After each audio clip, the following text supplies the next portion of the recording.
예, 수험생 여러분, 안녕하십니까, 여러분. 자, 우리가 여러 가지 코로나19 사태로 여러분들이 현장에 못 오시고 또 인강으로 원래 못 듣던 분도 계시지만 또 현장에 오셨었는데 강원에 못 오시고 인강으로 수강하시게 되는데 하여튼 뭐 빨리 사태가 종결되고 그래서 우리 다시 벚꽃 필 때는 많은 분들이 꽃그늘 아래에서 웃음꽃 피어나는 그런 시기가 빨리 오기를 기원하겠습니다.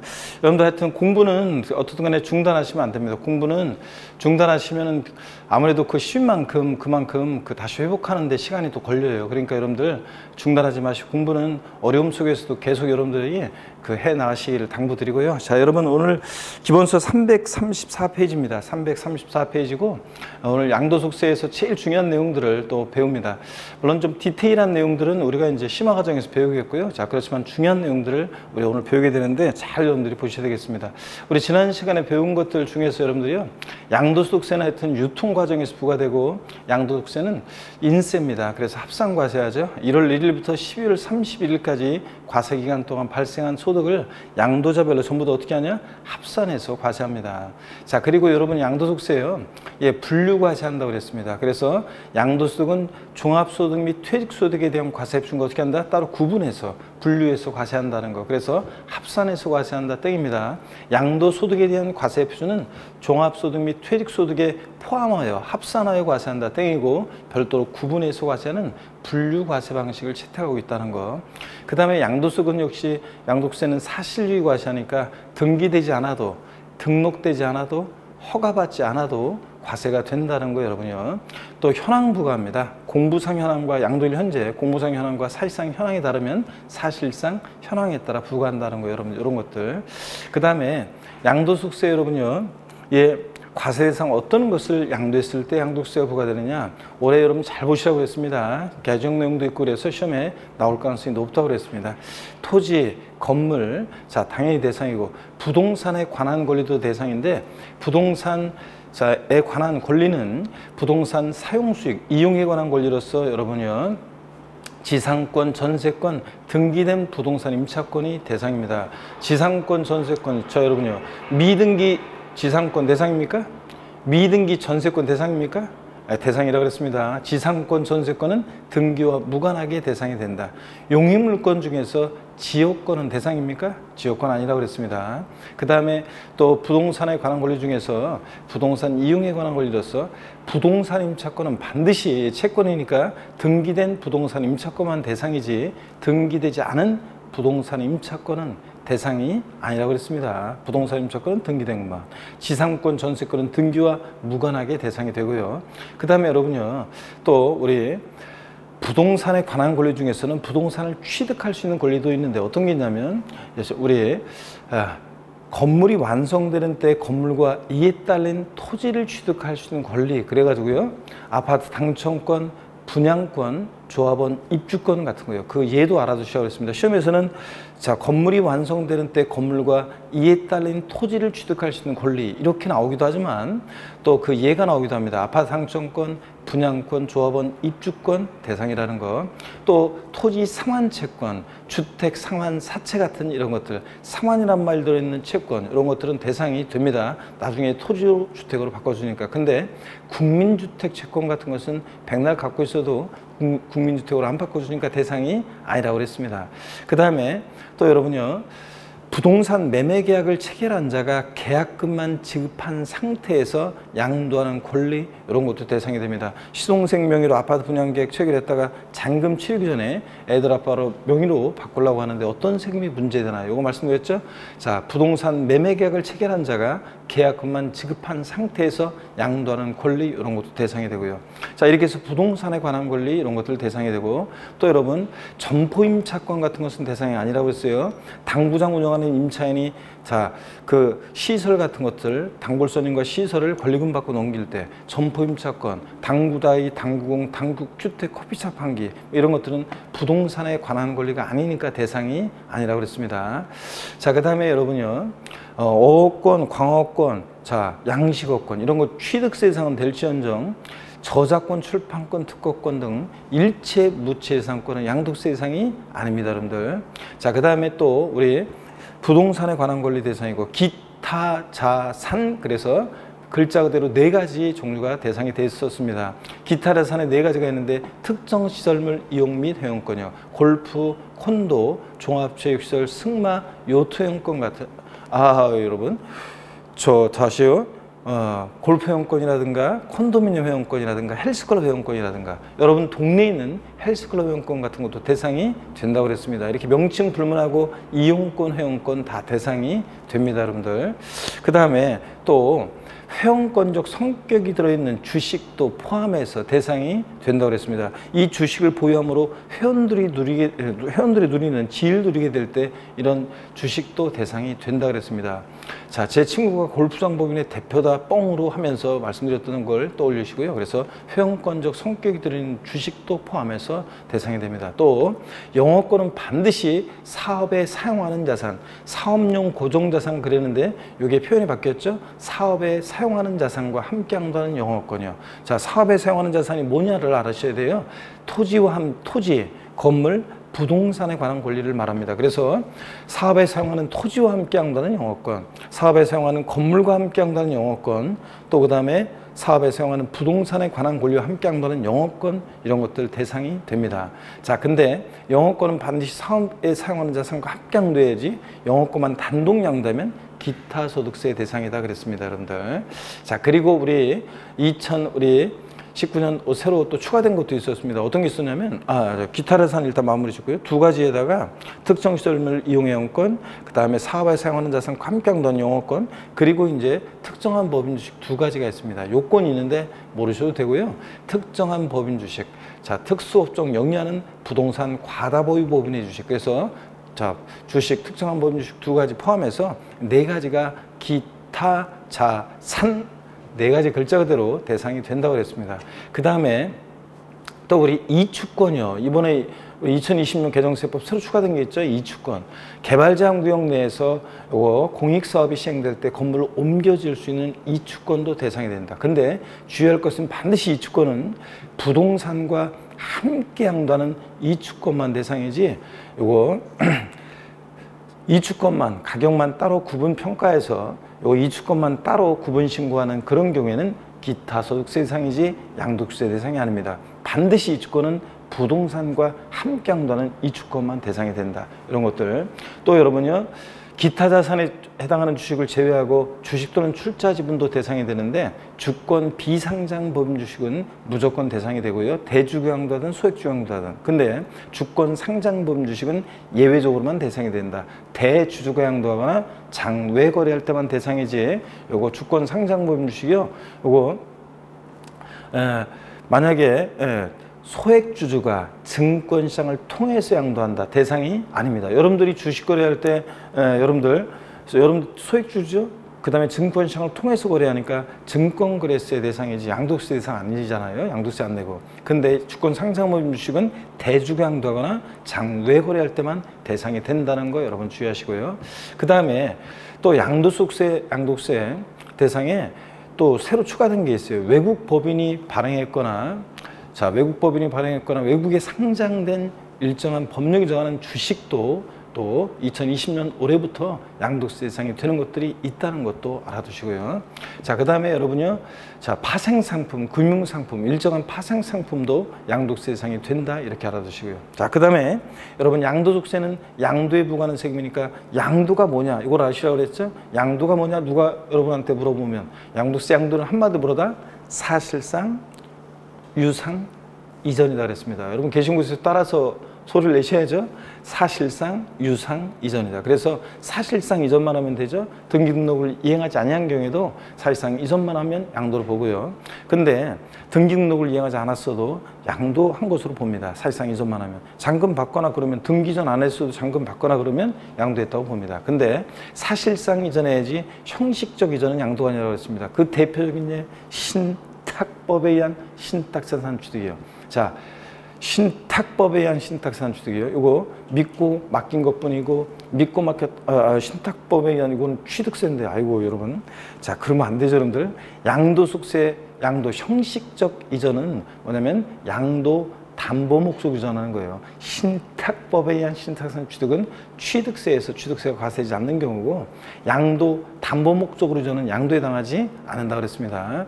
자, 그래서 여전히 채무자가 사용 수익하고 변제액에 대해 돈을 못 갚으면 네 마음대로서의 처분권만이 전하니까, 자, 양도 담보 목적으로 저는 양도에 해당하지 않는다 그랬습니다. 다만 여러분, 채무 불이행 등의 사유로 변제 충당 매각할 때는 양도에 해당한다고 그랬습니다. 여러분들, 완전히 이건 대가받고 제 3장에 넘어가는 거니까. 그래서 결론, 양도 담보 목적으로 저는 양도에 해당하지 않는다.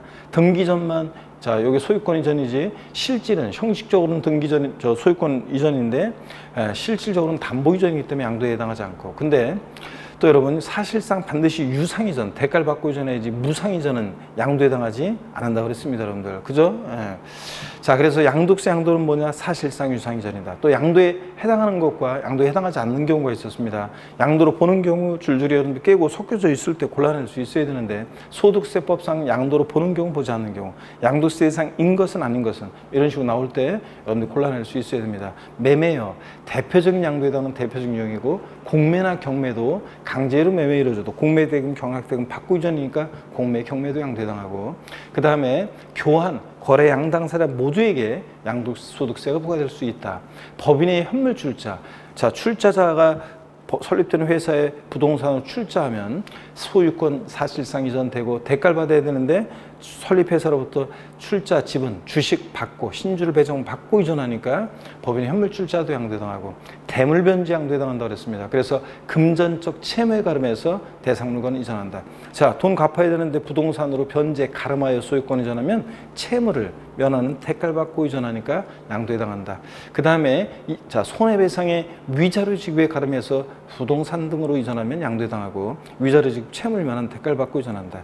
또 이혼할 때 이혼의 위자료로 부동산 같은 것을 이전하면 위자료 지급 채무를 면한 대가를 받고 이전한다, 이렇게 본다고 그랬습니다. 그래서 여러분, 이혼할 때는 양도소득세 대상 물건으로 위자료를 주면 안 된다. 왜?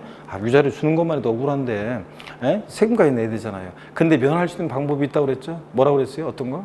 실제로는 이혼의 위자료로 이거 먹고 떨어져 그렇게 준다 할지라도 취득 원인을 뭐로 하라고 그랬습니까, 여러분? 재산분할로 인한 이전. 자, 이혼 당사 일방의 행사는 재산분할 청구권 행사로 인한 이전으로 하면, 부부가 혼인 후에 형성한 재산은 부부 공동소유재산으로 보니까 원래 내 몸 내가 찾아간 거니까 양도에 해당하지 않는다 그랬습니다. 또 조세 물납도 양도에 해당합니다. 부동산으로 물납하면 소유권 이전하고, 대가를 받는데 무슨 대가를 받습니까? 조세 채무를 면한 대가를 받고 이전하니까 조세 물납도 양도에 해당한다고 그랬습니다. 다만 1세대 1주택 비과세권 갖춘 주택으로 이혼의 위자료를 줬다거나 대물변제하면 1세대 1주택 비과세권 갖췄을 때 양도세는 과세되지 않는다, 이런 것도 배웠습니다. 자, 그리고 여러분요, 수용도 강제적으로 매매 이루어져도 보상금 받고 이전하니까 수용도 양도에 해당하고요. 부담부 증여, 자, 자세히 설명드렸습니다. 부담부 증여는 시가 5억 상당 토지를 갑이을에게 증여하는데, 야, 너 거기에 은행에서 빌려서 내가 3억 원 차입금이 있는데 5억짜리 주택을 증여하는데 거기에 3억 원의 전세권이 설정되어 있다. 자, 이렇게 할 때 부담 있는 증여를 하죠. 내가 5억 상당 토지를 증여하는데 너 받을래? 야, 그래? 자, 근데 그 토지를 담보로 은행에서 3억 원 빌려 쓴 거 있는데 그건 네가 좀 갚아줘야 되는데, 미쳤냐? 그런 사람 없이 알았어, 내가 알아서 갚을게, 그런다고 그랬죠. 알았어, 내가 알아서 갚을게. 그 말은 수증자가 채무를 인수하기로 했을 때 증여자, 수증자 내들 세금 관계를 말해봐라. 그러면 증여자는 수증자가 인수하는 채무 인수액 상당액 3억 부분에 대해서는 양도에 해당한다. 왜? 자신이 갚아야 할 돈을 수증자가 대신 갚아주니까 3억 원만큼 채무를 면한 대가를 받고 이전했다고 봤어. 증여자한테는 채무액 상당액 부분에 대해서 양도소득세를 계산해서 납부할 의무가 있고, 수증자는 전체 증여받은 재산가액에서 5억에서 갚아야 하는 돈 3억 뺀 나머지 2억 부분 채무 인수액 이외 재산은 공짜로 받았으니까 증여세가 부과될 수 있다. 다만 취득세 입장에서 보면 채무인수액 상당액은 유상 취득한 것으로 보고 대가가 있다고 봐서, 채무인수액 이외 재산 부분은 5억에서 3억 뺀 2억 부분은, 채무인수액 이외 재산 부분은 무상으로 취득한 것으로 본다 그랬습니다. 취득세하고도 같이 공부하셔야 되죠. 근데 이거는 배우자 직계주민속 간의 부담부 증여 아닐 때이지, 만약에 배우자 직계주민속 간의 부담부 증여 있다, 그럴 때는 채무액 상당액은, 자, 수증자에게 채무가 인수되지 않은 것으로 추정해가지고, 본다가 아니라 추정입니다. 양도세는 인수되지 않은 것으로 추정해서 증여세가 부과된다. 다만 배우자 직계존비 속간에도 자, 채무 인수 사실이 객관적으로 입증이 되는 경우는 양도로 보는 경우도 있다. 이런 것들 정도 꼭 알아두시고요.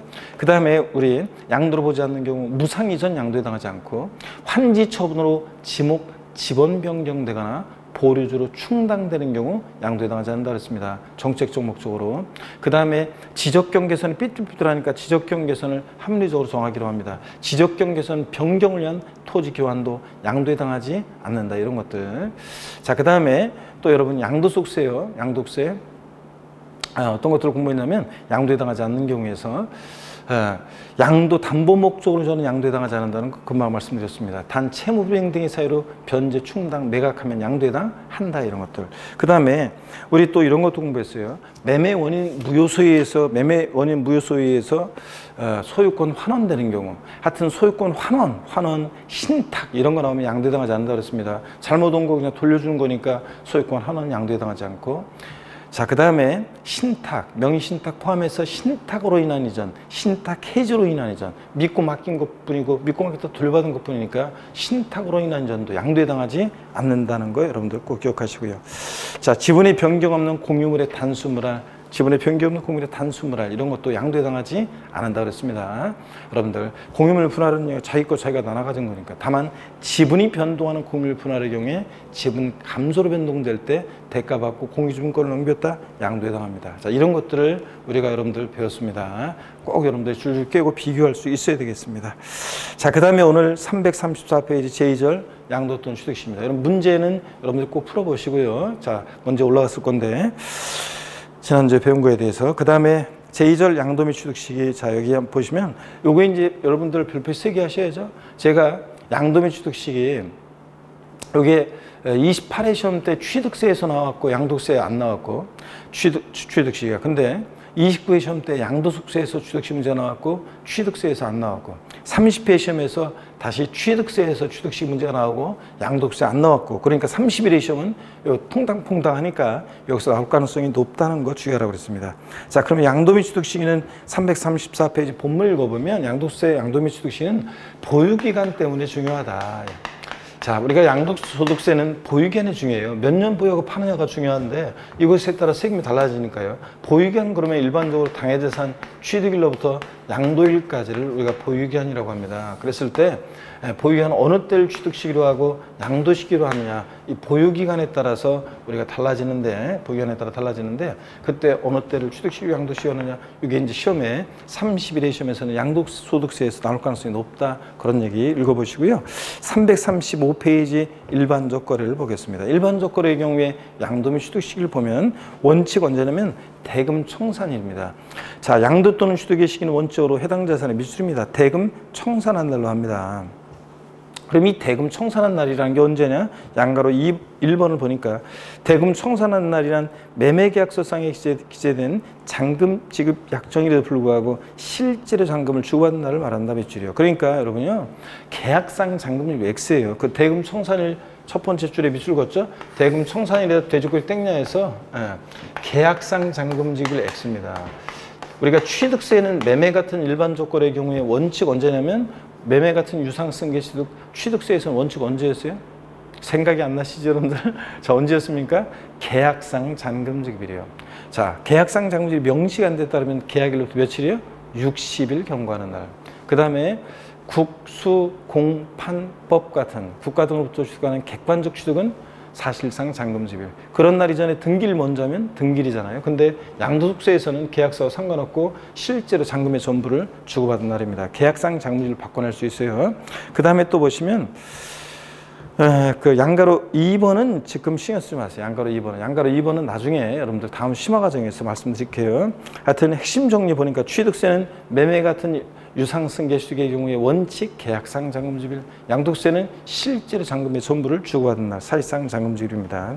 예외적으로 등기 등록 접수일이 되는 거 봅니다. 양가로 1번에 대금 청산일이 분명하지 않다 그러면 등기부, 등록부, 명부 등에 기재된 자 밑줄입니다. 등기 등록 접수일, 명의개소일이에요. 주식은 주주 명부에 등재가 되고 명의계 소유를 취득시로 해요. 근데 우리 부동산 세법이니까 그냥 등기 접수일 기억하시면 되겠습니다. 자, 대금 청산일이 불분명하다? 그럼 등기 접수일이요. 양가로 2번 대금 청산 전에 소유권이 이전등기에 따르면 등기부, 등록부, 명부 등에 해제되는 자 밑줄입니다. 등기 접수일입니다. 자, 어려울 거 없습니다. 원칙 매매 같은 일반 조건에 원칙 대금 청산일 계약서와 상관없고 불분명하다 그러면 등기 접수일. 대금 청산일 전에 등기했다? 등기 접수일 이렇게 기억하시면 되겠습니다. 자, 그러면 사례를 통해서 한번 여러분 살펴볼게요. 자, 어떤 얘기냐면 보시면 갑과 을이 부동산을 거래해요. 여러분 보세요. 이쪽으로 갑과 을이 부동산을 거래합니다. 매매예요. 자, 그랬을 때 매매할 때 계약일이 예를 들어서 계약일이 만약에 2020년 만약에 3월 2일이에요. 근데 계약서상으로 기재된 잔금 지급일이 2020년 예를 들어서 4월 10일입니다. 근데 실제로 대금이 청산된 날, 대금 청산일이 언제냐면 예를 들어서 대금 청산일이 2020년 4월 20일입니다. 그리고 을명의로 등기한 등기 접수일이 예를 들어서 등기 접수일이 언제냐? 등기 접수일이 2020년 만약에 5월 25일이라고 하겠습니다. 그러면 을 입장에서요. 나중에 이제 취득세랑 다 비교할 거지만 이번 순환은 요즘 양도소득세만 보겠습니다. 양도소득세상의 취득시기는 언제입니까? 양도소득세상의 을 입장에서 취득시기는 언제예요? 네? 자, 이 사례에서 양도소득세상의 취득시 언제입니까? 양도소득세는 금방 매매 같은 일반 조건에는 원칙 언제라고요? 대금 청산일 4월 20일입니다. 그러면 여러분 보겠습니다. 갑 입장에서 양도소득세상의 양도소득세상의 양도시기는 언제입니까? 예? 이 똑같은 사례에서 언제 여러분? 계신 곳에서 큰 소리로 한번 외쳐보세요. 언제예요, 여러분? 이 사례에서. 자, 양도소득세상의 양도시기는 언제입니까? 대금 청산일이요. 4월 20일이요. 이 대금 청산일 4월 20일 날 갑과 을이 만났잖아요. 갑 입장에서 보면 이날이 판 날이고 을 입장에서 보면 이날이 산 날이잖아요. 그러니까 이 매매 같은 경우에는 양도자 입장에서 보면 이날이 대금 청산일 4월 20일이 양도시기고 자, 사는 사람 입장에서 보면 이날이 취득시기가 되겠습니다, 여러분. 자, 그러면 똑같은 사례에서 이번은 이렇게 하겠습니다. 등기 접수일이 3월 25일로 하겠습니다. 등기 접수일이 3월 25일. 자, 그러면 양도소득세상의 취득시는 언제입니까? 자, 언제예요?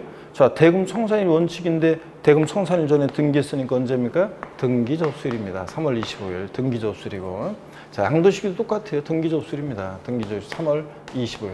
자, 근데 대금 청산일 전에 등기하면 등기 접수일이고 그러면 요번에 이렇게 하겠습니다. 등기 접수일은 5월 25일로 하고요. 대금 청산일이 불분명하다고 하겠습니다. 대금 청산일이 불분명하다. 대금 청산일이. 자, 대금 청산이 불분명하면 언제입니까, 여러분? 자, 대금 청산이 불분명하면 언제? 등기 접수일이지. 그래서 자, 등기 접수일 5월 25일이고요. 똑같이 양도시기도 대금 청산이 불분명하면 등기 접수일 5월 25일이 됩니다. 요거 이제 아시겠죠, 여러분? 이렇게 사례를 통해서 요거 양도 및 취득 시기를 정확히 이해하시고요. 자, 그러면 여러분 계속해서 보겠습니다. 335페이지 3번에 장기할부 조건의 경우를 보겠습니다. 2회 이상의 기간에 걸쳐서 할부금을 지급하는 방식으로 거래했다. 그러면 장기할부 조건의 경우에는 자, 쭉 밑줄입니다. 소유권 이전 등기 접수일.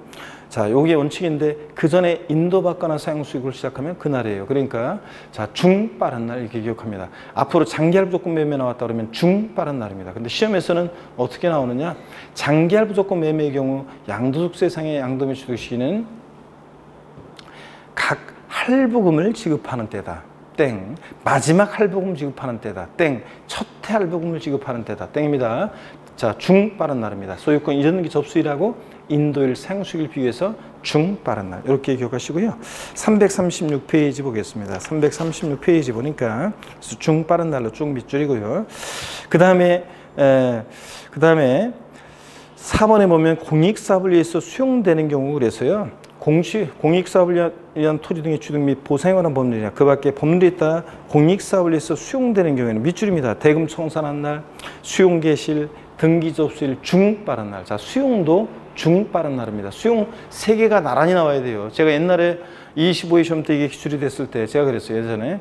자, 수용의 경우에 자, 요거 중 빠른 날 3개가 나란히 나와야지 하나라도 빠지면 틀리다 그랬는데 시험에서 나왔던 것은 틀린 거 골라라 문제에서 양도미 주득식이 틀린 거 골라라 문제에서 수용 땡땡 사업 인정 고시일 아니잖아요. 전혀 하나밖에 안 나왔잖아요. 제가 무조건 그때 그의 시험에 나올 때 3개가 나란히 나와서 중 빠른 날 해야지 하나로 빠지면 틀리다 그랬는데 사업 인정 고시는 전혀 관계가 없죠.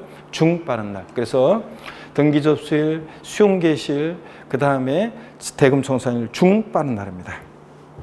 그 다음에 다만 소유권에 관한 소송으로 보상금이 공탁된 경우에는 소유권 관련 소송 판결 확정일이다 며칠이요. 여러분, 자, 소유권에 관한 소송으로 보상금이 공탁됐다 그러면 보세요.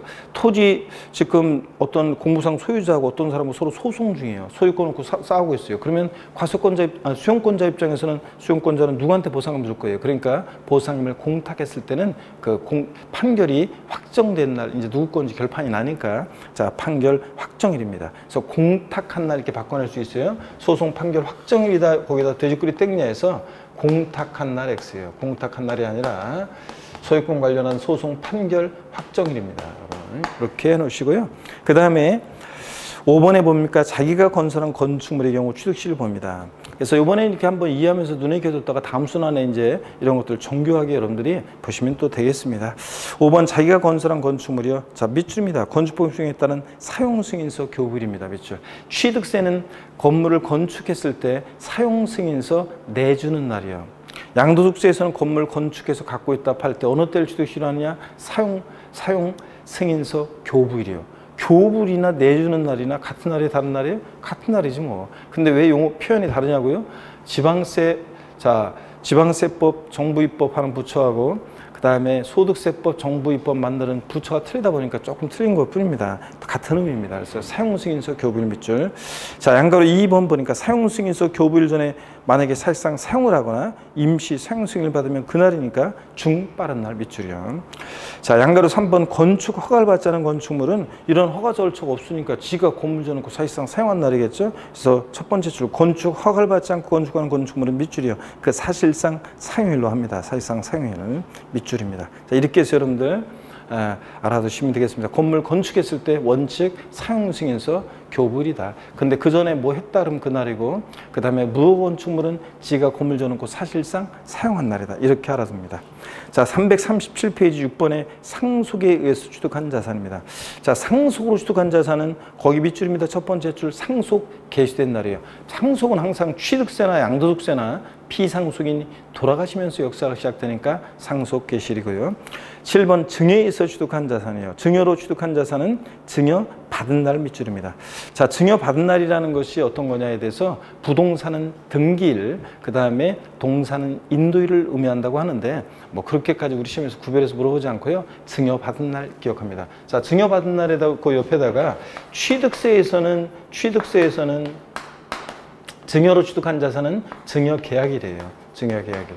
취득세에서는 증여계약일이고 양도소득세에서는 증여받은 날 이렇게 다르다는 거 비교합니다, 여러분들. 자, 그래서 뒤바꿔낼 수 있어요. 양도소에서 증여받은 자산 갖고 다 팔 때 양도인이 이번에 파는 날인데 취득일을 어느 때 올 것이냐? 증여받은 날. 취득세에서는 증여받은 자산은 증여계약일을 취득시로 합니다. 자, 그리고 나머지 내용들은 우리가 다음 순환의 심화 과정에서요. 자세히 제가 설명을 드리겠습니다. 자, 요 정도 오늘 보시고 갑니다. 그 다음에 쭉 넘어가세요. 취득식이 더 자세한 내용들은 심화 과정에서 보고요. 그 다음에 340페이지 제3절 양도소득세 계산 구조입니다. 자, 그래서 양도소득세를 어떻게 계산할 것이냐. 여러분, 계산 구조 제3절 별표의 3개입니다.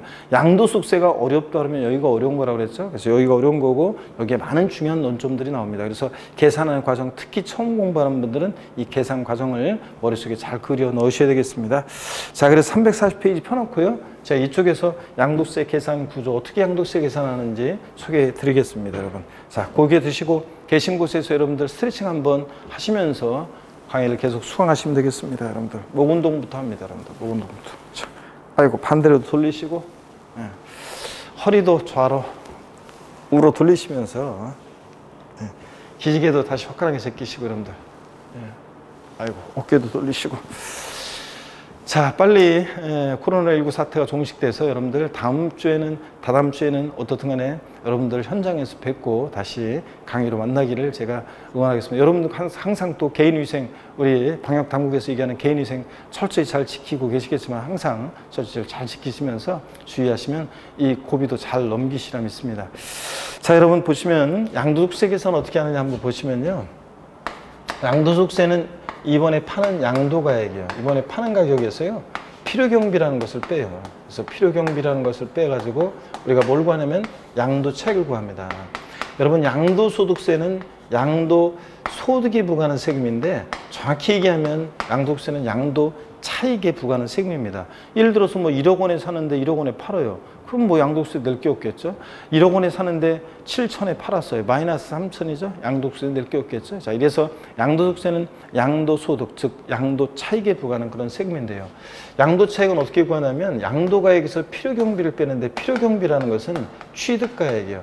내가 그 자산을 옛날에 매입한 가격, 예를 들어서 뭐 2억 8천만 원에 샀다 그러면 2억 8천 매입한 가격. 자, 거기다가 취득하면서 납부한 조세나 공과금 등을 말하는데요. 어떤 간에 취득가액 등 기타 필요경비라는 것을 취득가액 등 기타 필요경비를 공제해서 기타 필요경비가 어떤 건지는 이따가 또 우리가 보게 될 거고요. 자, 양도차익은 양도가액에서 이번에 파는 가격에서 취득가액 등 기타 필요경비를 빼서 양도차익을 구합니다. 구해진 양도차익에서요. 장기 보유 특별공제액을 공제해요. 장기 보유 특별공제액을 공제하는데 장기 보유 특별공제액이요. 이 장기 보유 특별공제는 어떤 거냐면 여러분 우리가 국가적 입장에서 봤을 때 사람들이 부동산을 장기 보유하다가 파는 게 좋은지 국가적 입장에서요. 개인적 입장이 아니라 아니면 사람들이 부동산을 단기 보유하다가 파는 게 좋은지 우리가 흔히 양도소득세에서 장기 그러면 대개 한 3년 이상을 얘기하고 단기 그러면 대개 1년 미만을 얘기합니다. 그러면 사람들이 부동산을 장기 보유하다가 파는 게 좋겠어요? 아니면 단기 보유하다가 파는 게 좋겠어요? 국가적 입장에서 한번 얘기해 보세요. 제가 이렇게 물어보면 처음 공부하는 분들 대부분이 단기 보유하다가 파는 게 좋다고 얘기합니다. 단기요, 단기. 그래서 왜 그러냐고 그러면 세금을 많이 거두니까 단기 보유하다가 파는 게 좋지 않을까요? 이렇게 물어보시는데 우리나라가 전체 세수 수입 중에서 양도소득세가 차지하는 비율은 작습니다. 그러다 보니까 국가적 입장에서 봤을 때는 그게 장기 보유하는 게 좋지 단기 보유하는 것보다요. 장기 보유가 왜 좋냐고요? 여러분 보세요. 단기 보유하다 보면 어떤 문제점이 생기냐면 사람들이 예를 들어서 어떤 부동산 1억에 샀어요. 몇 개월 만에 한두 달 만에 그걸 팔면서 손해보고 안 팔겠죠. 얹어서 팔아요. 산 사람이 또 한두 달 만에 얹어서 팔고 그러다가 이거 아닌데 그래서 거품이 팍 꺼지면 나라 전체가 절단납니다. 그래서 부동산이 너무 가격이 높다. 현실적으로 우리나라 경제나 소득에 비해서 부동산이 너무 높아요. 왜냐하면 사람들이 주식 같은 데 투자하지 않고 대부분 다 부동산에 재테크를 하기 때문에 부동산 가치가 너무 높게 돼 있습니다. 우리나라가 사실. 그래서 너무 높은데 그래서 우리나라 부동산 가격으로 뭐 제가 알기로는 캐나다인가 어디를 나라를 살 수 있다 막 그런 얘기까지 하고 그래서 그런 얘기 또 제가 기사 본 적이 있는데 어쨌든 너무 가격이 높습니다. 그렇다고 해서 이게 반값으로 확 떨어졌으면 좋겠다는데 갑자기 이게 반값으로 떨어지면 어떻게 되겠습니까? 나라 전체가 절단 나겠죠, 여러분들? 자, 그렇기 때문에 국가적 입장에서는 장기 보유하는 게 좋습니다. 근데 장기 보유하라고 말만 하면 뭐예요? 메리트가 있어야지. 또 장기 보유하면서 생길 수 있는 여러 가지 문제점이 있습니다. 그 문제점을 제거하고 장기 보유를 유도하고 우대해주기 위해서 공제해 주는 게 장기 보유 특별공제입니다. 보유한에 따라 보유 기간에 따라 공제해 줍니다. 양도차익에서 장기 보유 특별공제액을 공제하면 줄여서 장특공제액을 공제하면 우리가 양도소득금액이라는 걸 구해요. 구해진 양도소득금액에서 여러분요. 구해진 양도소득금액에서 양도소득 기본공제액을 공제해요. 양도소득 기본공제액을 공제하면 우리가 뭘 구하냐면 양도소득 과세표준 금액을 구합니다. 드디어 여러분 과표가 결정이 됐네요. 과표 결정되면 뭐 곱하기 세율이죠. 그래서 우리가 뭘 구하냐면 우리 산출세액을 구합니다. 자, 이렇게 여러분요. 양도소득세 계산이요. 자, 이렇게 계산하는 건데 지방세나 국세나 과표 결정되면 곱하기 세로 산출세. 그러니까 여기까지는 뭐 어려움이 없고요. 요 산출세 이하 과정은 별로 시험에서 중요하지 않습니다. 그래서 요 산출세 구하는 과정까지가 중요한데 특히 과세 표준 구하는 과정이 복잡하잖아요. 그래서 처음에 공부할 때는 무조건 이 계산 과정, 계산 구조를 외우셔야 돼요. 그래서 머릿속에 이게 딱 있어야지 우리가 배우는 내용들을 체계적으로 정리할 수 있고 또 응용 문제 풀 수 있고 계산 문제 풀 수 있고 또 직접적으로 계산하는 과정을 시험에서 또 물어보기도 합니다. 여러분 여기를 잘 화면을 보세요. 여기를 보시면서 처음 공부하신 분들은 제가 질문하는 걸 잘 들어보세요. 양도소득세 계산 과정에서 양도소득 금액을 구하는 경우에 맨 마지막으로 공제되는 것은 뭡니까? 양도소득세 계산 과정에서 양도소득 금액을 구하는 경우에 맨 마지막으로 공제되는 건 뭡니까 여러분? 어떤 수강생분은 기본공제라고 그러는데 기본공제는 양도소득 과세표준 금액을 구할 때 맨 마지막으로 공제되는 거고 양도소득 금액, 제가 물어봤잖아요. 양도소득 금액을 계산할 때 맨 마지막으로 공제되는 것은 장특공제액입니다. 자, 그래서 이거 계산 과정을 또 양도소득세 산출세액은 양도차익에서 장기 보유 특별공제와 양도소득 기본공제액을 공제한 금액에 해당 세율을 적용한다. 그렇죠, 여러분들? 이렇게 해서 계산 과정을 무조건 여러분들이 잘 알아두셔야 되겠습니다. 그래서 머리 글자를 따서 외워요. 자, 어떻게 외우냐면 여러분 보세요. 자, 이렇게 외웁니다. 양도세 계산 과정. 먼저요. 가, 필, 차, 장, 소, 기, 과입니다. 가, 필, 차, 장, 소, 기, 과요. 여러분, 자, 차장이 중요해요. 차장이. 양도차익 계산과 관련한 것은 시험에 거의 매년 나오고 있습니다. 어떨 때는 도어 문제 나오기도 하고요. 그래서 양도차익 계산, 또 장기 보유특별공제액 이거 중요합니다. 장특공제. 이 장기 보유특별공제가 독립한 문제로 최근에 안 나왔지만 최근에 중요 개정 내용들이 계속 축적이 되고 있기 때문에 반드시 여러분들이 잘 알아주셔야 되고요. 차장이 중요해요. 그래서 제가 차장 그러면 어떤 게 연상이 되느냐. 차장이라는 단어를 들었을 때 뭐가 떠오르냐 이렇게 물어보면 20대들은 회사 부장 아래 차장이 떠오른다고 얘기하는데 제가 항상 얘기하지만 30대, 40대, 50대 자 30대 후반이나 40대, 50대, 60대 분들은 꼭 묻지도 않았는데 옆에서 내 20대 물어보고 있는데 그 옆에서 꼭 나서셔가지고 버스요, 버스 그러면서 버스 차장 떠오른다고 하는데 자 제가 말하는 버스 차장 여기서 차장은 버스 차장입니다, 여러분들. 버스 차장이에요. 그래서 예전에 그러니까 버스 차장이라는 것은 나는 드라마나 영화에서만 봤다 그러면 신세대고 버스 차장을 어렴풋이 본 적이 있다 그러면 조금 이제 연식이 된 중년이고 그 다음에 나는 옛날에 버스 차장하고 출근길에 썸도 탄 적이 있다. 눈길도 주고받으면서 그러면 이제 50세대고 막 그런 얘기 제가 드리는데 여기서 차장은 하여튼 버스 차장입니다. 예전에 20대 초반에 아리따운 처녀가 지방에서 상경에서 버스 차장이라고 했었는데 돈이 필요해요. 그래서 월급날은 멀고 돈은 없고 아니 그러니까 뭐냐면 동생 그 지방에서 학비가 모자란다고 돈 좀 붙여달라고 연락 왔는데 돈은 없고 월급날은 멀고 그럼 뭐랍니까 여러분?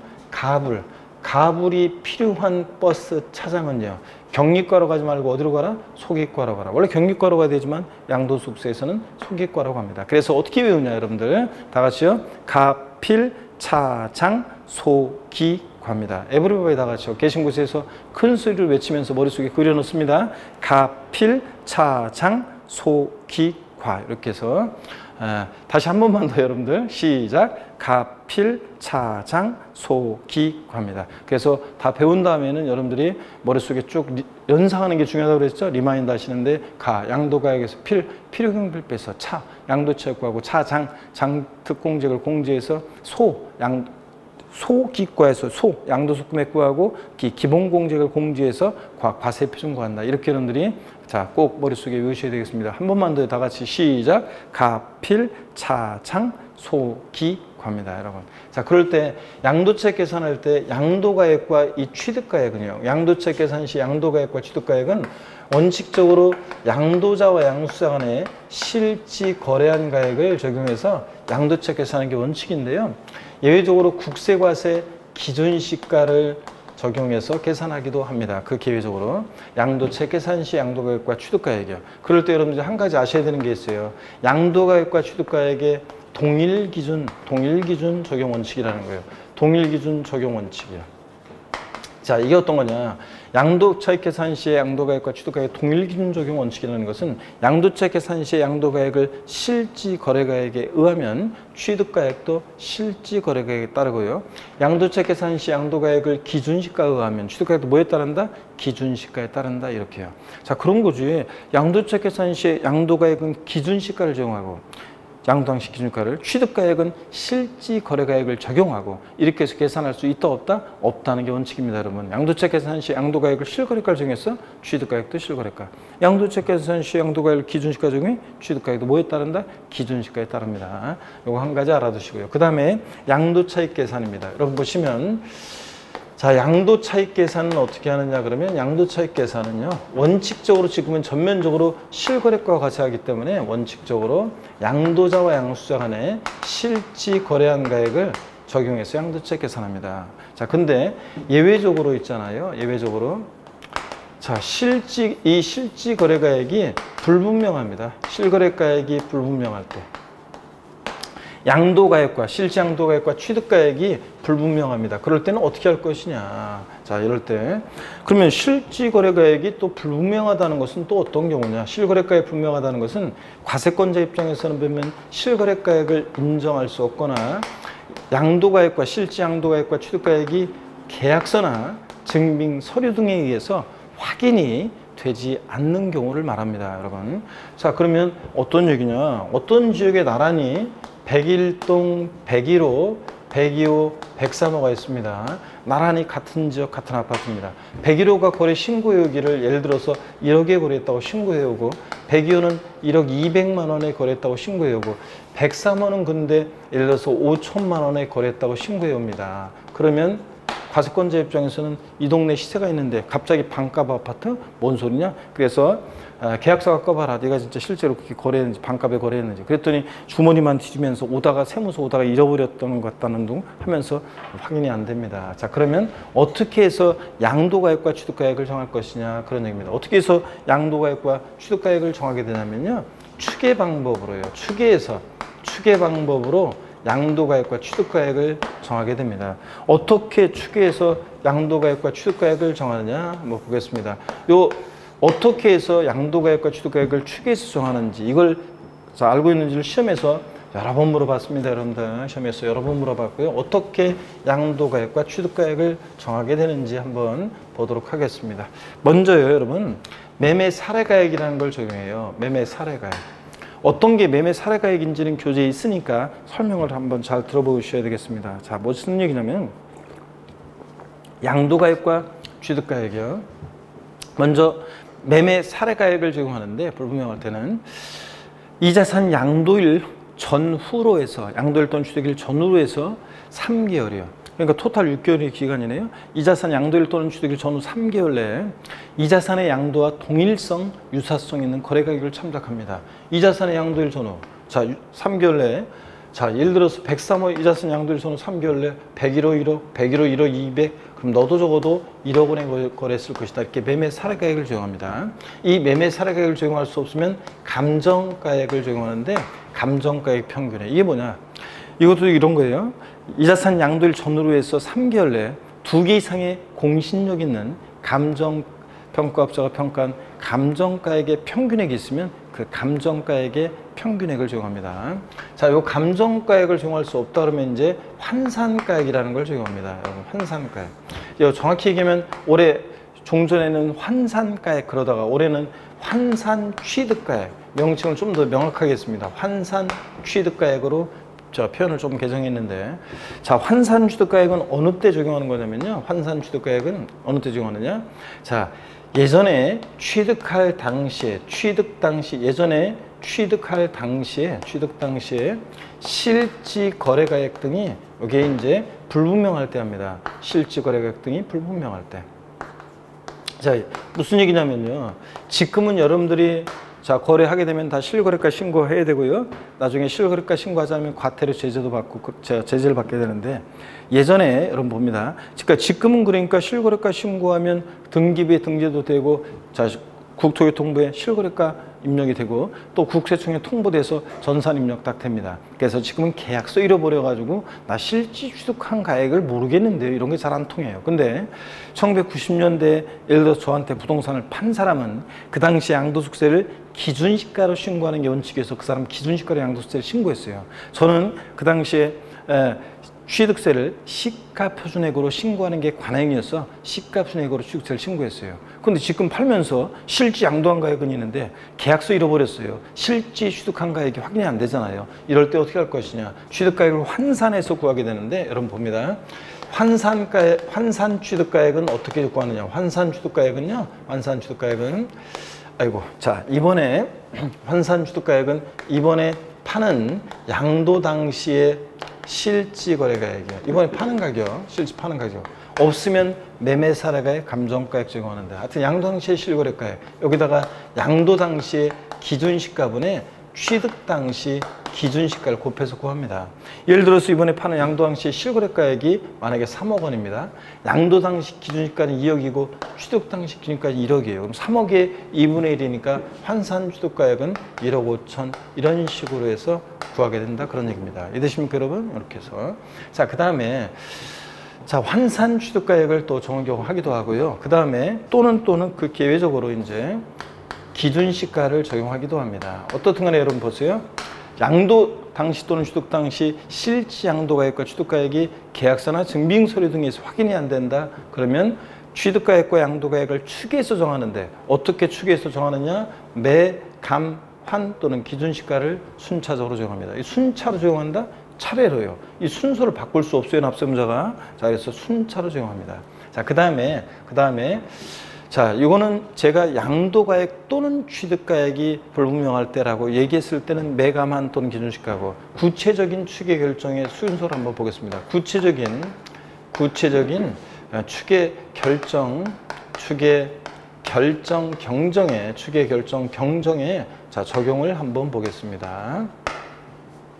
콕 집어서 시험에서 있잖아요. 양도가액이 불분명할 때 양도가액은 어떻게 추계 결정 경정하냐고 물어보면 양도가액은 어떻게 추계 결정 경정하느냐 그러면 양도가액은 매매 사례가액, 감정가액, 기준시가를 순차로 적용합니다. 자, 순서 바뀌면 틀리고 그래서 머리 글자를 따서 매, 감, 기 순서로 추계 결정 경정합니다. 그 다음에 콕 집어서 시험에서요. 취득가액이 불분명할 때 취득가액은 어떻게 추계 결정 경정하냐고 물어보면 매, 감, 환, 기 순서로 추계 결정 경정합니다.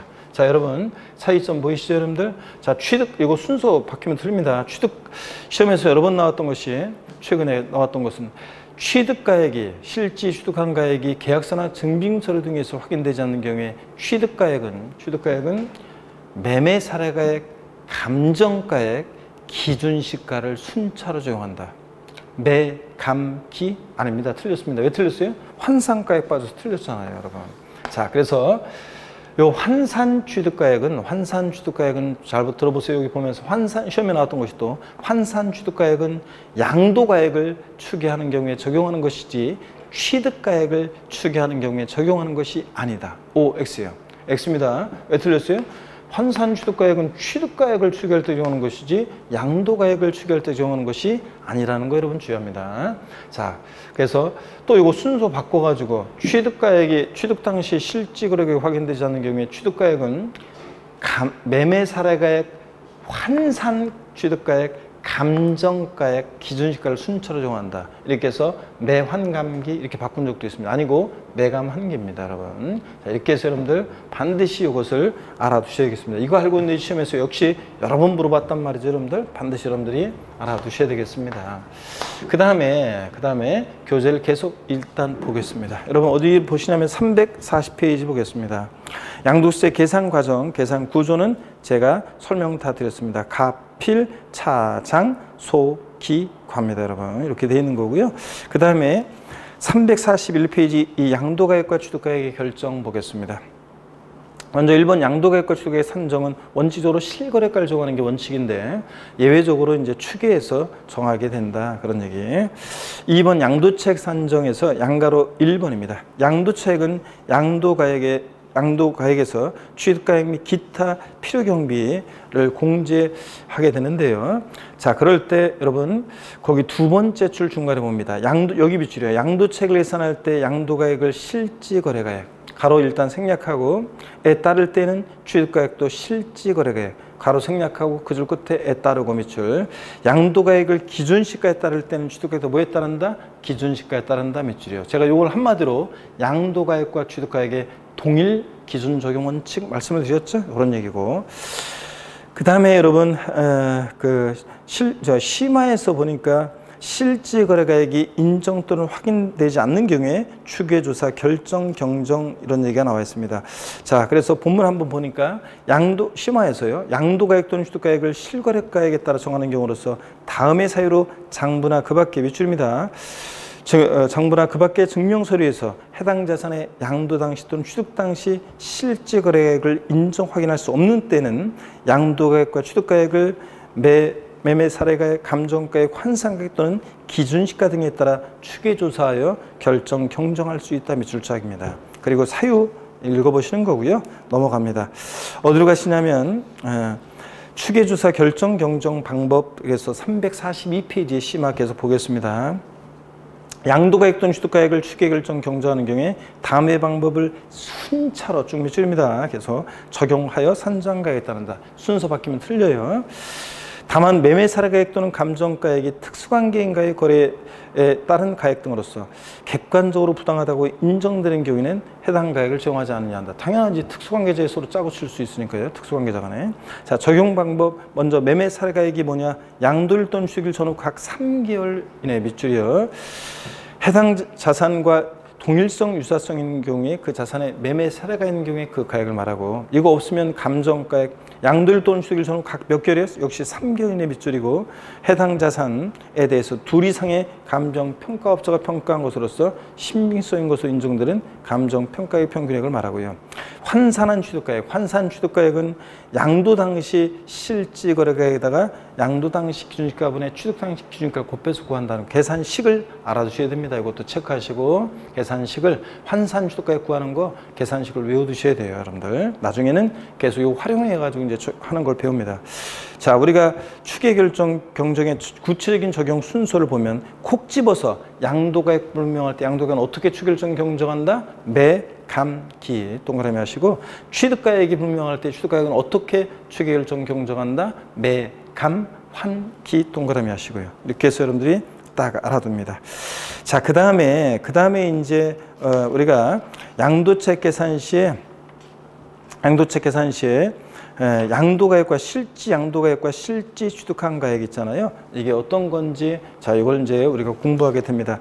그랬을 때 우리가 여러분들 그 342페이지 심화에서 실지거래액 적용의 특수문제 이거 있잖아요. 양도가액은 원래 실지양도한 가액으로 하는데 또 특수관계 법인에게 양도했을 때는 또 예외적인 경우들이 있어요. 요건 나중에 우리가 심화 과정에서 설명을 드리고요. 자, 보지 마시고 여러분 어디로 오시냐면 344페이지 3번 실거래가액에 따른 양도책 계산입니다. 요것도 여러분 시험에서 여러 번 나왔습니다. 자주 나왔어요.